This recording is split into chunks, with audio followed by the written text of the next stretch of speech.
Hello बच्चों, स्वागत है आपका अपने चैनल लेट्स लर्न जूलॉजी पे, जहाँ पर हमने आपके लिए स्टार्ट किया है टर्म 2 के बायोलॉजी के जो चैप्टर दे रखे हैं उनकी क्लासेस। तो आइए आज हम देखते हैं।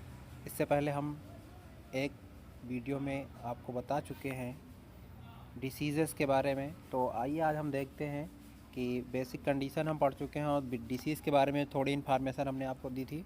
और तो आइए आज हम देखते हैं डिसीज़ेस क्या होती हैं। तो डिसीज़ेस की अगर हम बात करेंगे तो यहाँ पे आपको स्क्रीन पे दिखाई दे रहा है, देखेंगे बच्चों क्या दे रखा है। When the body is not at is that is comfortable then it is said to have disease. अगर हमारी बॉडी क्या है, कंफर्टेबल फील नहीं कर रही है। तो क्यों नहीं फील कर रही, मतलब कि हमारी बॉडी में कोई ना कोई प्रॉब्लम ज़रूर है, इसलिए हमारी बॉडी कंफर्टेबल फील नहीं कर पा रही है।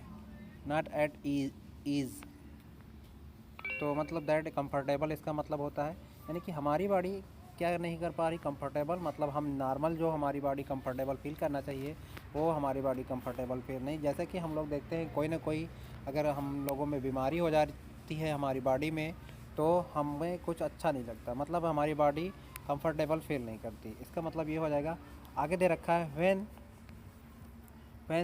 There is disease. और वहाँ पे क्या होता है, जहाँ पे कोई डिसीज़ होती है, द फंक्शनिंग और अपीयरेंस। अगर फंक्शनिंग की बात करेंगे और या फिर उसी को हम कहें appearance of one or more symptoms of the body changes.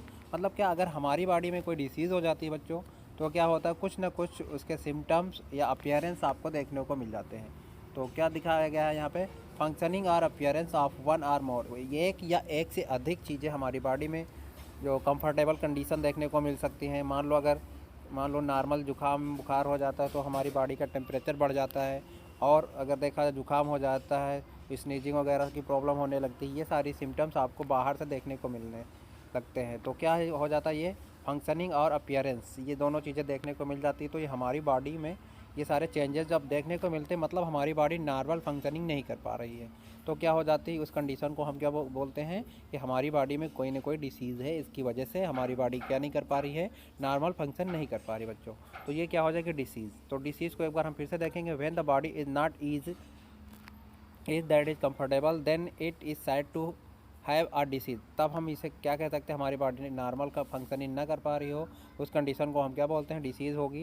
When there is a disease, अगर कोई डिसीज़ होती है हमारी बॉडी में तो क्या होगा, द फंक्शनिंग और appearance of one or more system of the body changes. हमारी बॉडी के फंक्शन में बहुत सारी चीज़ें देखने को देखने को मिलती हैं, यानी प्रॉपर फंक्शनिंग हमारी बॉडी के जो सिस्टम वो नहीं कर पाते हैं। तो मतलब क्या, हमारी बॉडी में क्या हो चुका है, डिसीज़ हो चुकी है, तभी हमारी बॉडी प्रॉपर फंक्शन नहीं कर पा रही है। तो आगे देखेंगे हम, डिपेंडिंग ऑन द ड्यूरेशन मतलब कि कितने टाइम से आपको डिसीज़ है उसके बेस पे।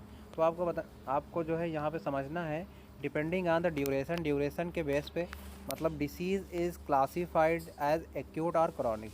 मतलब कितने दिनों से डिसीज़ है, शॉर्ट टर्म से डिसीज़ है या लॉन्ग टर्म से डिसीज़ है, तो उसके बेस पे, यानी कि डिपेंडिंग ऑन ड्यूरेशन के बेस पे या टाइम ड्यूरेशन के बेस पे, तो डिसीज़ें जो हमारी होती हैं वो कितने टाइप की मानी गई हैं, एक्यूट और दूसरा क्या है, क्रॉनिक। इनको दो क्लासेस में डिवाइड किया गया, क्लासीफाइड किया गया है कि इसमें एक्यूट में और क्रॉनिक में बच्चों।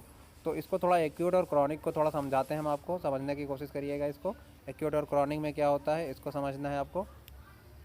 तो अगर हम बात करेंगे यहाँ पे एक्यूट डिसीज़ की, एक्यूट डिसीज़ हम देख लेंगे सबसे पहले ये एक्यूट डिसीज़ को हम देखेंगे।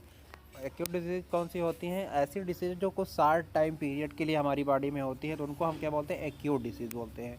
और ऐसी डिसीज़ जो लॉन्ग टाइम ड्यूरेशन के लिए हमारी बॉडी में बनी रहती है उनको हम क्या कहते हैं, क्रॉनिक डिसीज़। तो सबसे पहले हम बात करेंगे किसकी, एक्यूट डिसीज़ की। तो एक्यूट डिसीज़ में दिया गया है, disease that last for only short period of time.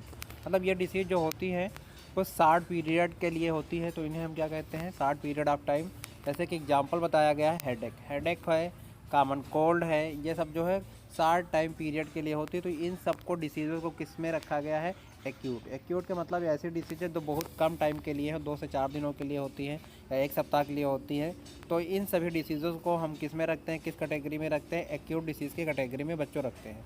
तो अगर हम बात करेंगे एक्यूट डिसीज़, तो एक्यूट डिसीज़ आपको समझ में आ गया। बहुत सारी डिसीज़ेज़ आप बच्चों देखते होंगे कि कौन सी है एक्यूट डिसीज़ की कैटेगरी में आएंगी, जैसे कि हेडेक है, टेंशन हो जाना है ब्रेन में, मतलब टेंशन हो जाना, और कॉमन कोल्ड वगैरह जैसे ये सारी डिसीज़ेज़ हैं किस में आएंगी, एक्यूट डिसीज़ आ जाएंगी, एक्यूट की कैटेगरी में आ जाती है। अगर हम दूसरी तरफ बात करें बच्चों कि दूसरी कौन सी डिसीज़ेज़ होती है, तो दूसरी जो होती हैं क्रॉनिक डिसीज़ेज़, ऐसी डिसीज़ेज़ जो लॉन्ग टाइम पीरियड के लिए होती है। तो जिसमें दे रखा डिसीज़ेज़ दे रखा है यहाँ बच्चों, देखेंगे क्या दे रखा, देखेंगे यहाँ पे द डिसीज़ेज़, क्रॉनिक डिसीज़ में देख रहे हैं बच्चों, diseases that last for long time are called chronic disease. ज़्यादा टाइम पीरियड से हमारी बॉडी में बनी रहती है उनको हम कहते हैं क्या, क्रॉनिक डिसीज़। जैसे एग्जांपल में दिखाया गया है एलिफेंटियासिस। एलिफेंटियासिस बच्चों क्या होता है, एलिफेंटियासिस की अगर हम थोड़ी बात करें तो इसमें क्या होता है, ये डिसीज़ जब बच्चों हो जाती है तो क्या होता है, इस डिसीज़ में होने से बच्चों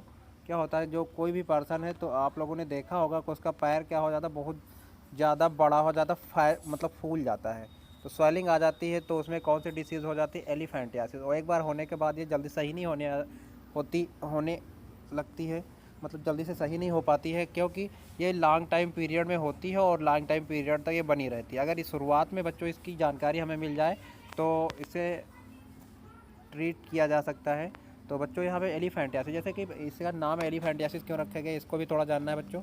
तो एलिफेंटियासिस में देखा होगा एलिफेंट का पैर बड़ा सा होता है, चौड़ा सा होता है, ऐसा पैर होता है एलिफेंट का, ठीक है। ऐसे ही लोगों में क्या हो जाता है, इसका पैर जो बहुत सा बड़ा सा स्वेलिंग हो जाती है ऐसे। तो मतलब ये डिसीज़ हो जाती है, इसकी वजह से क्या हो जाता है, एलिफेंटियासिस डिसीज़ हो जाती है, ठीक है। तो ये किस में जाएगी, आपकी किस कैटेगरी में जाएगी, ये आपकी जाएगी क्रॉनिक कैटेगरी में जाएगी डिसीज़ बच्चों। तो दूसरी अगर हम बात करेंगे तो दूसरी देखो दे रखा डिसीज़ कौन सी, ट्यूबरक्लोसिस। अगर ट्यूबरक्लोसिस की बात करेंगे तो ट्यूबरक्लोसिस जो है और जो है ये भी आपका डिसीज़ है जो कि क्रॉनिक डिसीज़ में जाएगी। लॉन्ग टाइम पीरियड की लॉन्ग टाइम पीरियड तक बॉडी में बच्चों ये बनी रहती है, तो इसे हम किस में कंसीडर करते हैं, क्रॉनिक डिसीज़। तो बच्चों आज हमने इसमें जाना क्या क्या होती है डिसीज़, कितने टाइप की होती है और उन्हें कितनी कैटेगरी में डिवाइड किया गया। तो बच्चों हम डिसीज़ की बात करेंगे नॉर्मल, एक बार फिर से हम बताते हैं। तो डिसीज़ क्या हो गया, हमारी बॉडी जो प्रॉपर फंक्शनिंग कर पा रही है तो कोई डिसीज़ नहीं। अगर हमारी बॉडी प्रॉपर फंक्शनिंग नहीं कर पा रही, मतलब प्रॉपर अच्छे से काम नहीं कर पा रही, या बॉडी के सिस्टम अच्छे से काम नहीं कर पा रहे, मतलब क्या, हमारी बॉडी में कोई ना कोई चेंज ज़रूर हुआ है। मतलब वो किसकी वजह से हो सकता है, वो वायरस की वजह से हो सकता है, या बैक्टीरिया की वजह से हो सकता है, या कोई दूसरा पैथोजेंस हो सकता है। उसकी वजह से हमारी बॉडी में चेंजेस जो हो जाते हैं और हमारी बॉडी कंफर्टेबल नहीं फील कर पाती। तो इस कंडीशन को बच्चों हम क्या बोलते हैं, तो इस कंडीशन को हम बोलते हैं डिसीज़, ठीक है। तो हमारी बॉडी में डिसीज़ बहुत सारी देखने को मिल जाती हैं। तो डिसीज़ की अगर बात करेंगे, ड्यूरेशन मतलब टाइम के बेस पे डिसीज़ को डिवाइड किया गया है कितनी कैटेगरी में, 2 कैटेगरी में। कौन कौन सी बच्चों कैटेगरी है, एक्यूट डिसीज़ है और दूसरी कौन सी, क्रॉनिक डिसीज़ है। तो एक्यूट डिसीज़ और क्रॉनिक डिसीज़ को दोनों में डिफरेंस हमने आपको बच्चों बता दिया। ऐसी डिसीज़ें जो शॉर्ट टाइम पीरियड के लिए हमारी बॉडी में देखने को मिल जाती हैं उन्हें हम क्या कहते हैं, एक्यूट डिसीज़ की कैटेगरी में रखते हैं, जैसे कि हेडेक है, कॉमन कोल्ड है। और क्रॉनिक डिसीज़ की अगर बच्चों बात करें तो chronic disease long time period, मतलब एक महीने तक हो सकती है, 2 महीने तक हो सकती है, या फिर 1 साल तक हो सकती है, 2 साल तक भी हो सकती है। तो इन डिसीज़ेज़ को किस में रखेंगे, क्रॉनिक डिसीज़ में बच्चों रखते हैं। तो इसका एग्जांपल भी दे रखा है, जैसे कि ट्यूबरक्लोसिस है, एलिफेंटियासिस है। एलिफेंटियासिस में क्या बताया बच्चों कि जो इसमें पैर होता है किसी भी पर्सन का, क्या हो जाता है, हाथी के पैर के उतना स्वेलिंग हो जाती है, तो इसे हम क्या बोलते हैं, एलिफेंटियासिस डिसीज़। तो बच्चों ये डिसीज़ के कुछ बेसिक जानकारी थी। नेक्स्ट वीडियो हम जल्द ही लेकर आएंगे आपके साथ में। और बच्चों जो हमारे बच्चे नए हैं वो चैनल को सब्सक्राइब कर लें, क्योंकि यहाँ पर हम टर्म 2 के बायोलॉजी के जो चैप्टर है आपके सिलेबस में टर्म 2 में, उनको हम सॉल्व करा रहे हैं। और यहाँ से ये नोट्स भी आप अच्छे से तैयार कर सकते हैं अपने। तो बच्चों आप चैनल को सब्सक्राइब कर लेंगे और जो आपके दोस्त हैं उनको भी शेयर कर देंगे, जिससे कि आपका फ़ायदा हो जाए, ठीक है। ठीक है बच्चों, थैंक यू।